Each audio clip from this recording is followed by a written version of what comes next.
আসসালামু আলাইকুম viewers, welcome to my channel. আমি কাউসার নূপুর। আজকে ফুলকো নরম তুলতুলে বালিশের মতো পরোটা কিভাবে ঘরে তৈরি করতে হবে সেটার প্রসেস দেখাবো, এবং এটা ফ্রিজিং করে রেখে কিভাবে পরবর্তীতে ভাজতে হবে সেটাও দেখাবো। যদি আমার ভিডিওগুলো আপনাদের ভালো লাগে তাহলে প্লিজ লাইক, কমেন্টস এবং শেয়ার করবেন। আর যারা এখনও আমার চ্যানেলটা সাবস্ক্রাইব করেননি তারা প্লিজ আমার চ্যানেলটা সাবস্ক্রাইব করবেন। আজকে পরোটা করার জন্য আমি এখানে ফ্রেশ ময়দা ব্যবহার করব। আপনারা ফ্রেশ ময়দার বদলে যে কোনো ময়দাই ব্যবহার করতে পারবেন, কোনো সমস্যা নেই। পুরো 1 কেজির একটা প্যাকেট ময়দা আমি খুলে নিয়েছি এই গামলার মধ্যে।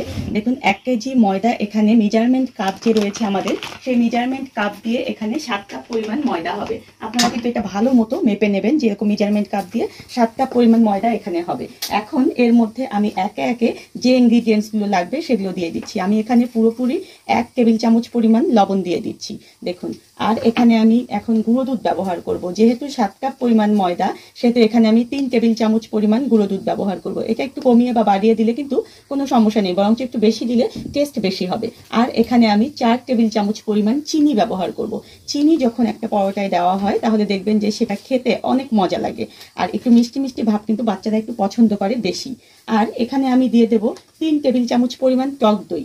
একটু মেজারমেন্টগুলো আপনারা মনে রাখবেন এবং এই অনুযায়ী দেওয়ার চেষ্টা করবেন, তাহলে দেখবেন যে আপনাদের পরোটাগুলো একেবারে পারফেক্ট আমার মতো হবে। আর এখানে আমি তেল ব্যবহার করব 7 টেবিল চামচ পরিমাণ। 1 কাপের জন্য 1 টেবিল চামচ পরিমাণ। এখন এই যে ইনগ্রেডিয়েন্টসগুলো আমি দিলাম, এটাকে আমি একটু হাত দিয়ে আগে মেখে নেব ভালো মতো করে। ভালো মতো দেখুন যে আমি শুকনো ইনগ্রিডিয়েন্টসগুলো সব কিছু মেখে নিয়েছি। এখন নর্মাল টেম্পারেচারের পানি আমি এখানে 1 কাপ পরিমাণ, মেজারমেন্ট কাপের 1 কাপ পরিমাণ দিয়ে দিলাম। আর আমি 1 কাপ পরিমাণ পানি নিলাম। ধীরে ধীরে আমি ডোটাকে মাখবো এবং পানি দিয়ে দিয়ে সুন্দর একটা ডো তৈরি করব। এখন কথা হচ্ছে যে পানি কতটুকু লাগবে, পুরোপুরি মেজারমেন্ট মোটামুটি আমি আপনাদেরকে বলে দেব। আপনারা ঠিক সে অনুযায়ী দেখুন যে এভাবে করে মেখে নেবেন। যখনই দেখবেন যে যে পানিটা দিয়েছেন সেই পানিটা আপনার আর হচ্ছে না, তখনই একটু করে করে পানি আপনারা এখানে মিলাবেন। পুরোপুরি আমার 2 কাপ এবং হাফ কাপ পরিমাণ পানি, মানে 2.5 কাপ পরিমাণ পানি লেগেছে আমার এই ডোটার জন্য। এখন দেখুন যে এই ডোটা কিন্তু একেবারে একদম শক্তও হবে না, আবার নরমও হবে না, ঠিক এরকম হবে। হাতে দেখুন যে আমার ডো লেগে যাচ্ছে, তাই হাতের তালুতে জাস্ট আমি অল্প একটু এভাবে তেল মেখে নিয়ে এই ডোটাকে 2 থেকে 3 মিনিট ধরে ভালো মতো মথে এটাকে স্মুথ করে নেব। ভালো মতো মথে নেওয়ার পরে দেখুন যে কতটা সফট হয়েছে আমার ডোটা, দেখেছেন? এত সফট, ঠিক এরকম সফট হয়ে যাবে। এখন হাতের তালুতে জাস্ট একটু দেখুন যে তেল লাগিয়ে নিয়ে এই ডোর গায়ে এভাবে করে দিয়ে দিতে হবে, কারণ এটাকে আমরা রেস্টে রাখবো। কেউ যদি ইনস্ট্যান্ট তৈরি করতে চান সেটাও কিন্তু তৈরি করতে পারবেন, তবে 15 থেকে 20 মিনিট এটাকে রেস্টে রাখলে আপনার জন্য পরোটাটা বেলতে সুবিধা হবে এবং অনেক সফট হবে। এখন এটাকে আমরা ঢেকে রেখে দিলাম 20 মিনিট।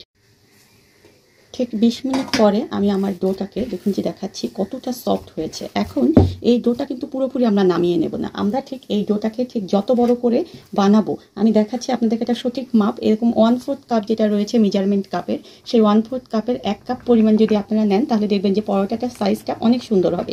ঠিক এরকম করে আমি আগে 3 থেকে 4টা এখান থেকে ভাগ করে নেব, নিয়ে তারপরে আমি পরোটা বানাবো, আর বাকিটা আমি আবার ঢেকে রাখবো যাতে করে আমার ডোটা একেবারে ড্রাই হয়ে না যায়। ফার্স্ট দেখুন যে এরকম একটা গোল হাতের মধ্যে নিয়ে আমাদেরকে এরকম তালুর মধ্যে ঘুরিয়ে ঘুরিয়ে এরকম গোল করে করে রাখতে হবে, তাহলে দেখবেন যে এই পরোটাটা যখন রুটি আকারে ফার্স্ট বেলবো আমরা, তখন কিন্তু সেটা বেলতে আমাদের জন্য আর কষ্ট বেশি হবে না। এটা কিন্তু একটা টিপস বলতে পারেন যে ফার্স্ট এভাবে গোল করে আমাদেরকে এটা 1 মিনিট কিংবা 2 মিনিট রেখে দিতে হবে। 1 মিনিট পরে ঠিক একটা গোল এভাবে নিয়ে একটু শুকনো ময়দা ছিটিয়ে দিয়ে আমাদেরকে একটা রুটি বেলে নিতে হবে। আর এই রুটিটা কিন্তু খুব বেশি পাতলা করা যাবে না, ঠিক আমরা যে রুটিটা খাই সেই রুটির চেয়ে কিন্তু এটা একটু মোটা করে বেলতে হবে। রুটিটা ঠিক দেখুন যে এরকম মোটা হবে। এখন একটা ব্রাশে আমাদের যে রান্নার তেল রয়েছে, রেগুলার তেল, সেই তেল দিয়ে এটাকে আমরা ব্রাশ করে দেবো। পুরো অংশে তেলটা ভরিয়ে দেবেন, আর খুব বেশি যে দিতে হবে তা কিন্তু না, জাস্ট পুরো অংশে আমরা এভাবে তেলটাকে ব্রাশ করে দিয়ে এর উপরে একটু শুকনো ময়দা ছিটিয়ে দেবো, যাতে করে এই যে পরোটার লেয়ারগুলো থাকে সেগুলো ভালো মতো বোঝা যায়। এখন দেখুন যে এইভাবে করে আমি একটা ভাঁজ দিয়ে দিচ্ছি, আবার ঠিক এইভাবে আমি একটা ভাঁজ দিয়ে দিচ্ছি, এবং এইভাবে আমি একটা ফার্স্ট এভাবে একটা ভাঁজ দিলাম, তারপরে আমি এভাবে আরেকটা ভাঁজ দিয়ে এই যে কর্নারগুলো রয়েছে সেখানে আমি একটু চাপ দিয়ে দেবো, তাহলে এই পরোটাটা একদম খুলে আসবে না, আর দেখতে অনেক ভালো লাগবে এবং বেলতেও আমাদের জন্য সুবিধা হবে। ঠিক দেখুন যে এইভাবে করে নিচ্ছি আমি, এবং আমি যে 5টা ফার্স্ট বেলে নেব সেই 5টা প্রথম আগে সবগুলো এভাবে ভাঁজ করে নেব। ফার্স্টটাই দেখুন যে আমি এরকম 4 কোনা করে নিয়েছি। এখন যেটা আমি সবচেয়ে আগে করেছিলাম সেটা জাস্ট হালকা একটু ময়দা দিয়ে দেখুন যে আমি বেলে নিচ্ছি। আর এই যে টিপস আমি আপনাদেরকে বললাম যে এই যে সবগুলো বানিয়ে রাখার কারণে আপনারা এই যে পরোটাটা বানাবেন দেখুন যে কোনো রকম চাপ দিতে হবে না, এটা ইজিলি একদম সুন্দর মতো বেলে যাবে।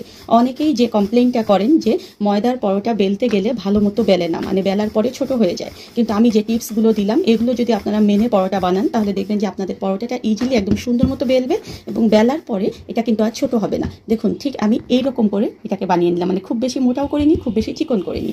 যারা মোটা খেতে পছন্দ করেন তারা একটু মোটা করে বেলে নেবেন। ঠিক এইভাবে আমি আগে সবগুলো আমার বেলে নিচ্ছি। 1 কেজি ময়দা থেকে আমার মোট 25টা পরোটা হয়েছে। এখন দেখুন যে এরকম আমি পলিথিন কাটা কিন্তু আমার সব ভিডিওতে দেখাই, এরকম পলিথিন, পরিষ্কার পলিথিন আপনারা কেটে নেবেন। নিয়ে তার উপরে দেখুন যে আমি একটা পরোটা রাখছি, আবার এর উপরে আমি আরেকটা অংশ দিয়ে দিচ্ছি, দিয়ে এর উপরে দেখুন যে আমি আবার একটা পরোটা দিয়ে দিচ্ছি। ঠিক এইভাবে করে আমরা একটা করে পলিথিন দেব এবং একটা করে পরোটা দেব।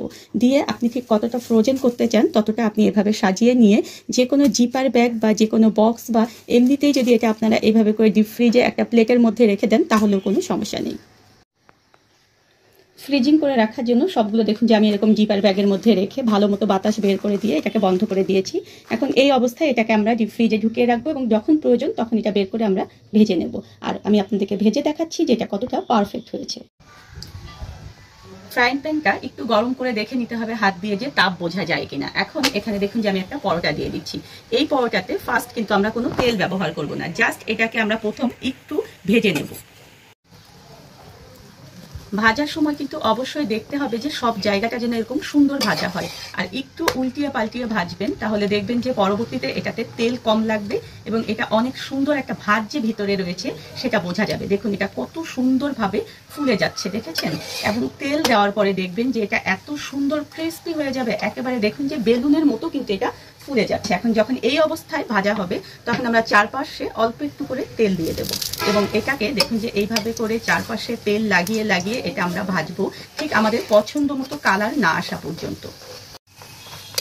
অল্প তেলে এরকম সুন্দর করে আমরা পরোটাগুলোকে ভেজে নেব এবং প্রতিটা পরোটা আপনারা ঠিক কিভাবে খেতে চান ঠিক সেই রকম কালার করেই আপনারা ভেজে নেবেন।